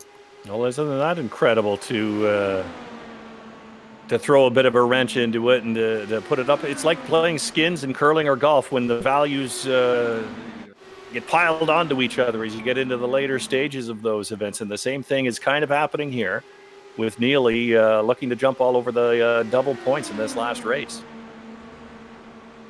Yeah, and it looks like he's able now to hold off Hinchcliffe just a little bit longer as we take a look at your third place battle. And this one is very close between Price and Kevin Adams, and it has been very close since really the drop of the green. You can see Bortolotti is not too far behind there as well in the 8 car as we now ride on board with Rich Price, running for the Don Meskey Memorial Fund here today. Hinchcliffe back into the lead. Yeah, it's a nice onboard look from Rich Price and what he sees. Again, gotten rid of that glare too, haven't we, Dave? The sun has dropped a little bit, so you don't have that glare coming into that one corner that we had earlier. You see, as you saw Price sort of dive to the inside, he was unable to complete that pass. Bortolotti was able to just reel him in. It was almost like Price was the fish on the end of the hook, and Bortolotti was reeling him in and spinning that reel. So it just allowed him to gain so much ground. And then he had to back off, unfortunately, because he caught them in the wrong spot of the corner. But that just goes to show you about you're trying to be aggressive, but it can actually cost you in the long run. And you can see as we've got the graphic for the battle for, we had the battle for second graphics there a second ago, and now you can see them all the way down. But those numbers are there with Hinchcliffe at the top now, and Neely and Price right in there. We're waiting for our man Corey Whiteman to make some kind of a move, but I guess and he's been a capable, more than that, driver tonight. So suggests to me that there might be some traffic problems back where he is as he tries to get loose of that and maybe find some open space. A little bit further back, he's about 6 seconds back from your race leader. So yeah, he might have been caught in some traffic as he tried to march his way up. He started to at the back, obviously second from the rear, because he finished second in the first race. We inverted the entire field for race number 2. And so he had a little bit of work to do. He's up 3 spots from the start of the race, along with Steve Bortolotti, but he still has a lot more ground to make up. And it's not seeming like we're going to see. Well, I mean, I don't know, but I mean, because we're about halfway through, as I think you were about to say, Dave. And is Hinchcliffe going to be able to maybe lengthen his lead here at any point and maybe make it a bit more of a walk in the park? It's hard to say. I hope not. We had a great finish in that first oval race, and I'm looking for more of the same here. Greedy, I know, but it's what I want. Peter Neely is keeping him very, very honest. He's the white car who's now taking a peek up on the outside of James Hinchcliffe, who is your race leader, and that is Whiteman with big problems. So damage to the front end of the number 2. So the driver who finished second here in race number 1 on the oval, a little loose in through the grass, and this is not going to end well. No, this is going to be. Is this going to be significant pit time, do we think?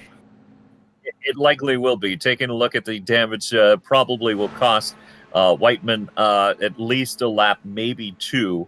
As the quick repair button will be pressed. So Whiteman has found pit lane at this point, so that is good news. But can they get it fixed in time? He was your points leader coming into this race after a win on the road course and a second on the oval. This counting for double points here on this second oval race. It's hard to really know what happened there, to tell you the truth. You wonder if maybe he was getting a little aggressive. We'd have to ask him after the race. It's possible, as we saw him kind of stuck down there in 6th. We'd been talking about it. You know that he had the title in his sights, right? But he needed to jump up a few spaces. And if he got a little aggressive there, maybe that led to it. Not always a mistake, but just sometimes you got to drive. It's like the quarterback, I think, Dave, who's got to throw the ball into coverage because there's no time on the clock and you're down by 5 points. You might as well take the chance. You need to do something. He knew he was a little bit further behind, so he had to push. And again, experience not on his side as far as an oval goes. And it looks, as I mentioned off the top of the show, it looks so easy. All you have to do is turn left 4 times. How hard could that be? Your GPS says turn left, turn left. But it is so difficult because you have to be so precise in the turns, and if you turn left a little bit too much, the back end wants to pass the front end, and then you've got big trouble. But here is your race leaders, and they're gaining on your points leader. Whiteman, a gentleman move, pulls up and out of the way as Hinchcliffe and Neely slide by. Look at this battle for third. Oh, we got problems. And both of them are going to go for a spin. It's Price and Bortolotti. Oh, my goodness. Talk about aggressive racing there. We just see a little bit more, didn't we, Dave? Yeah, we sure did. Adams, I should mention, it was Adams and Bortolotti. Have another look at what happened. So they're racing side by side, and that's difficult enough to do at these speeds. And it just looks like maybe some contact, slight contact, because both drivers went for a ride. But look at that finish. I think it was, I might have seen Whiteman's car in the vicinity too there. He might have been lucky to stay out of that as that car catapulted toward him.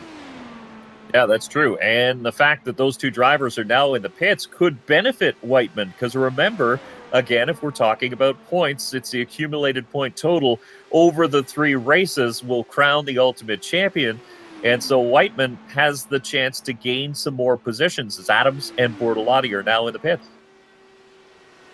Incredible turn of events, and we'll see if Corey Whiteman, you're taking a look at him right now, running for the Toronto Humane Society. That's the charity that he has chosen. Anybody who's joining us late, this is a charity race. The drivers paying $500 to get into this race with a donation to their charity. They designate the charity, and then they race for the top prize and all of the money that's in the kitty. And it's a substantial amount of money, too. First prize, $1,500, $900 for second, third, $600. Again, thanks to our sponsors who've helped to make this happen. The Automotive Parts Manufacturers of Canada, moneygaps.com, and Drop, the free app that rewards you for your everyday spending. Our great thanks to them, as we've seen some fantastic racing tonight for very good causes. Yeah, absolutely. And we're still seeing some fantastic racing as Neely, who had dropped back just a little bit, has gained ground on Hinchcliffe once again. Hinchcliffe is your race leader.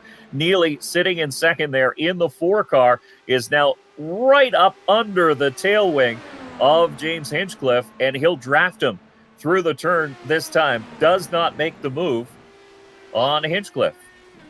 Is this Neely's heading into the pits now? So so is Hinchcliffe. Hinchcliffe as well. So it looks like scheduled stops for these two drivers, fuel or tires, or possibly just fuel at this point, as Price comes in from third spot as well. So this is the lap that the leaders want to do it here on lap 27. Wow, this is a boon for Preet Banerjee, isn't it? He's a lap down, but less than that now, and he's out there on the track right now. So if he doesn't have any similar problems, he is going to take over the lead. And guess what? Moving up at this point. Now you can see some of the drivers on their pit exit and back out on the track. So Hinchcliffe will maintain top spot. Neely holds down second. Price on his pit exit in third, but Banerjee now up into fourth. So I guess that was good. Splash and dash then. If had it gone on any longer, then Preet Banerjee would have reaped the benefits of that. As it is, yeah, he gets up into a better look at a situation where he can be a little bit more competitive, but he's still quite a ways back and looking to get into the action here. So Hinchcliffe and Neely, I guess, not much going on there other than just getting topped up, was it, Dave, and getting back out there? That's pretty much it, but I was looking back through the notes, and maybe a little strategy at play here by Preet Banerjee. He pitted back on lap number 4, and so took his fuel load then, and that allowed him to stay out for this round of pit stops. So that's why he was able to gain so much ground. So he had already made his pit stop way back on lap number 4, quietly did so, like a little ninja, sliding into pits and picking up all his service at that point. And now he's up inside the top 5, back on the lead lap. And we're seeing Rich Price now. We were getting a look at Peter Neely there a second ago as James Hinchcliffe. We were talking about, just trying to get some living space up there. And it looks like he has widened that gap a little bit. Yeah, it's almost 5 seconds now if you look back between Hinchcliffe and Neely. Price is still within striking distance of Neely for second spot. And Banerjee almost 16 seconds back in fourth position. The rest of the drivers a lap down. So the top 4 still on the lead lap and all chasing James Hinchcliffe. The winner of the first oval race, James Hinchcliffe, has the comfortable lead right now. We keep an eye on that 6th place car as well. And you take a look at him now, Corey Whiteman. As he tries to get back up into as high a position as he can in this double points race, as he's had a very nice night, winning the road course race off the top and then finishing second in an absolute thriller with James Hinchcliffe in that first oval race. And Whiteman will come now down pit lane.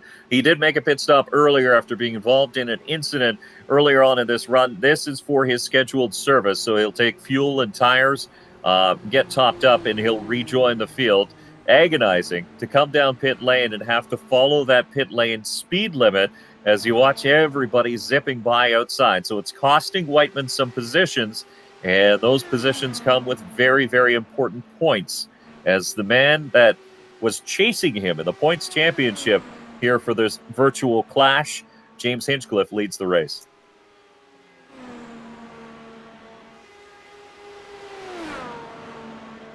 Hinchcliffe again, no stranger to racing fans, the IndyCar Rookie of the Year in 2011. 6 wins as an IndyCar driver, 17 podium finishes, and he was the pole sitter at the Indianapolis 500 in 2016. His top finish at Indy, well, it's first tonight, but actually on the track 6th in 2012. And in last year's race, he finished 11th. And as we discussed a little earlier, Dave, with fewer rides this year, 3 of them, the third one being the Indianapolis 500 rescheduled to August 23rd. And he's run into some trouble. His last lap time, 42 seconds and 40 seconds for Peter Neely. So that's allowed Neely to steal away top spot in this race, as Neely has come with a head of steam and managed to just easily dispose of what was your one-time race leader. Not much of a gap there, though, of course, and looks like Hinchcliffe is. You see him duck out just a little bit there. Is this my time? Go? No, back in behind, drafting as much as he can. Yeah, it's interesting to say, and you mentioned it earlier. It is a cat and mouse game at the front of the field between these two drivers. Neely has done a fantastic job this entire race, though, in battling back with James Hinchcliffe. But Hinchcliffe waited to the last lap of the last corner of that last lap in race number 1 to take away top spot.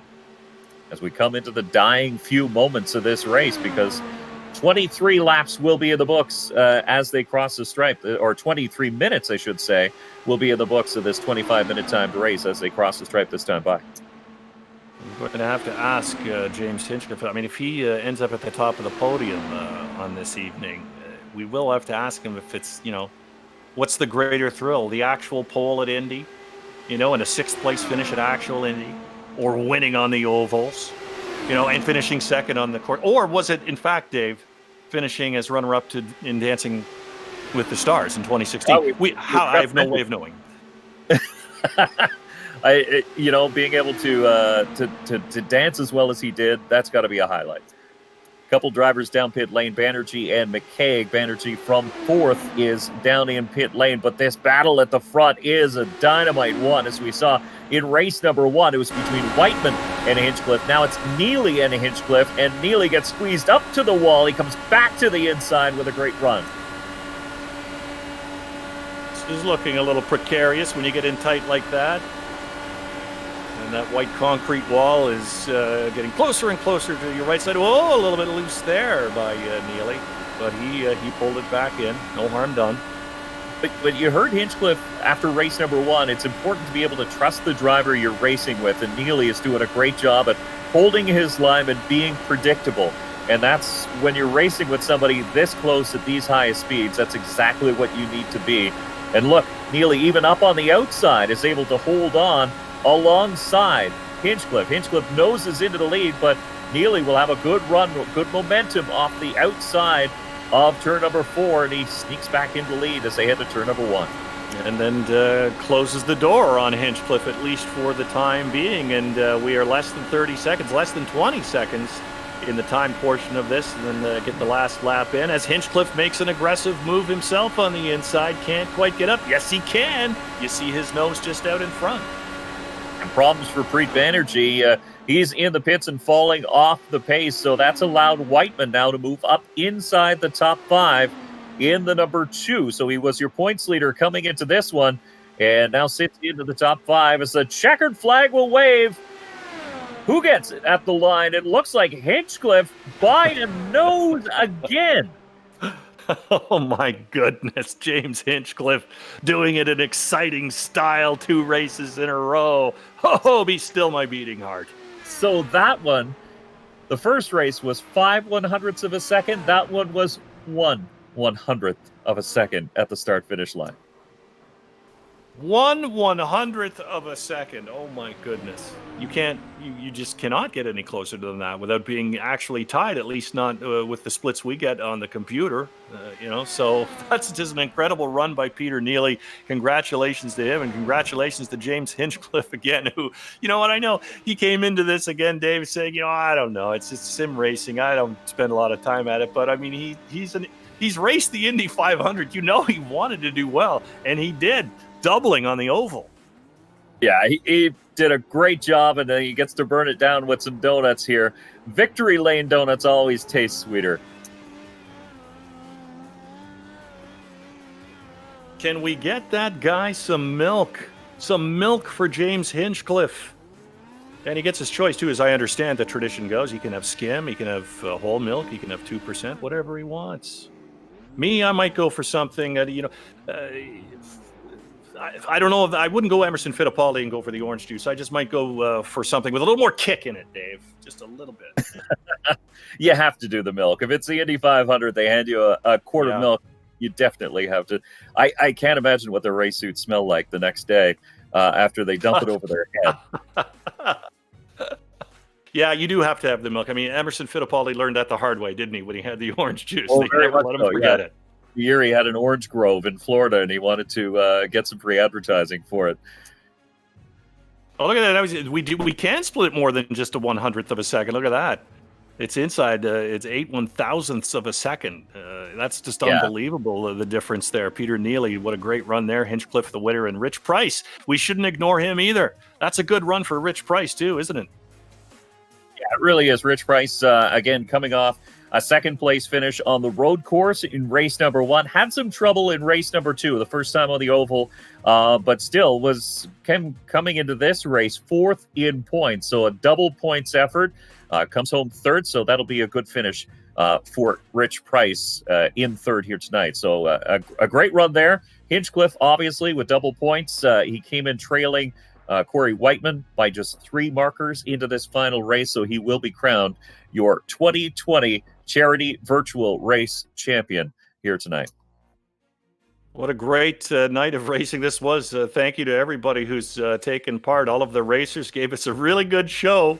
No doubt about that, and everyone who's been watching as well. And we hope, as you can see, some of these very worthy charities up on the board now. The Stop and Go Foundation, the Don Mesky Memorial Fund is there, the Toronto Humane Society, Ottawa Public Library, Sick Kids Foundation, and Hervolution as well. All very worthy charities. If you can, if you will, please support them as well as these drivers have tonight. Sure, and now I can see James Hinchcliffe joins us in the press room here in Victory Lane. Hinch, a great run once again, but this one for the second time wasn't easy. No, it's never easy winning races. Doesn't matter what level you're at, and it was another good, clean, hard fight. Peter was again just a real professional and was a lot of fun to race against. A lot of back and forth. Pit stop obviously threw a little bit of a different twist on it, and we managed to get back together on track and have a good little shootout for the finish there. Yeah, you really did. But did you did not overconfidence, but a sense of comfort come in at any time at all? You had a lead of about 5.5 seconds there at some point. Did you honestly think, hey, the guy who rivaled me last race is way in the back. Maybe I can just have a comfortable ride here for the rest of the way? I mean, you can always be a wishful thinker, but at the end of the day, racing's competitive, and you did a good job to get back up. And like I said, put on a good little duel at the end. It was fun. Still calculating up the points, but it looks like you will be crowned champion here today. Again, tell us about your charity and the money that will go to support your charity. What are your plans for that? Right. So through my foundation, Stop and Go, we kind of support a bunch of different causes and a bunch of different charities. And as tonight we're racing for Don Mesky. He was a friend of mine, a guy I knew, and we lost too well. So Stop and Go is going to forward the funds on to his foundation for his family. Well, excellent. Very good of you to do that. And your foundation is tremendous, doing great work, with a number of endeavors. And we certainly appreciate that. But James, I think, elephant in the room, I got to bring this up. Okay. I mean, you finished second in the first race, but then after I dub you the Oakville Breeze, you win 2 races in a row. So come on, tell me there isn't power in that moniker. You know what? I was third. Let's not cheap out the guys that beat me. I was third, but that's right. But you know what? You're right. And once I got that title, it was a lot smoother. So I'm thinking, come the Indy 500 in August, I'm going to need you to announce that to the world that's my new nickname. I will now. I'll be tweeting that at you just before the race. See if we can't recreate these results at the real track rather than the virtual one. I'm thinking T-shirts. We need T-shirts. Yep. T-shirts, stickers, whatever, hanging air fresheners for cars, whatever you want. Doesn't matter. Beautiful. Congratulations once again, James Hinchcliffe, winner here in race number 2. And let's jump back into second spot. I see Peter Neely has joined us here in the room as well. Peter, so close at the end. Did you think you had him?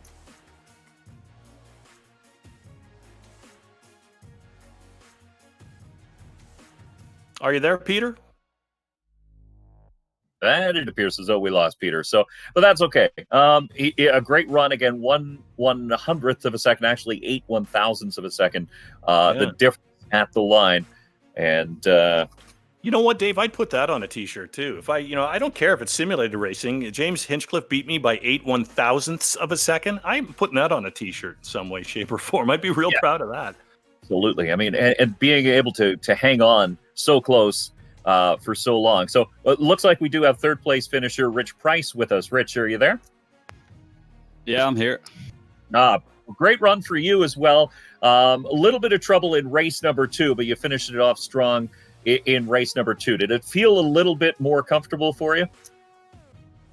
Yeah, a lot more comfortable. It was unlucky he got taken out early on in that first race. So my strategy then, knowing that it was a reverse grid, was just to stay in last place and then control the start for the next one. But yeah, always difficult that first lap. Everyone coming in on you very quickly with the slipstream. But yeah, just stayed out of trouble the whole time. Took just enough fuel to finish the race and didn't really want to battle with the guys up front. So I couldn't hunt them down. So let them go and play and just take the third and some well-earned recognition for the charity, which is good. Yeah, well, we saw, a couple of accidents out there, cars getting loose and things like that. But generally speaking, it seemed like this was a pretty well-run race by everybody around. Top-notch driving, don't you think? Yeah, I think as a lot of people said, it was pretty early on. A lot of people have said that they hadn't got much experience in this car and ovals. So I think the first one was a bit of a learning curve. People put the laps in, and after that, it was just knowing how to drive the cars. And obviously, we got a bit of a masterclass handed to us by James there. So it was great to watch, especially just being further back. And I want to thank him for that. And again, for Preet and Michael for their time organizing this. And it's been great fun. And again, representing someone else who couldn't race. So hopefully I've done it justice. I think you have, definitely. It did look like a lot of fun out there. And you mentioned Preet and Michael Hainsworth, a couple of the organizers of this charity race. They joined us in the room here now. Fellas, did you have fun? Butt-handed to me. I think it was a fantastic event. It was amazing to see James in action, even if it was in a virtual world. The guy is just in a class of his own. It's fantastic that he could join us for this event. Yeah, it was something. He used his real life driving savvy there. You could really see it play out. But I guess you often can in this virtual game. You guys have been at it quite a bit of time. But Michael, I want to congratulate you for leading for a little while in that last race. It wasn't for quite. About I was really hoping seconds in the last one. Yeah, I was hoping it would be. I don't think it was a full lap, was it, that you led? But I was it hoping was at for least it. one left turn. I know that. It was.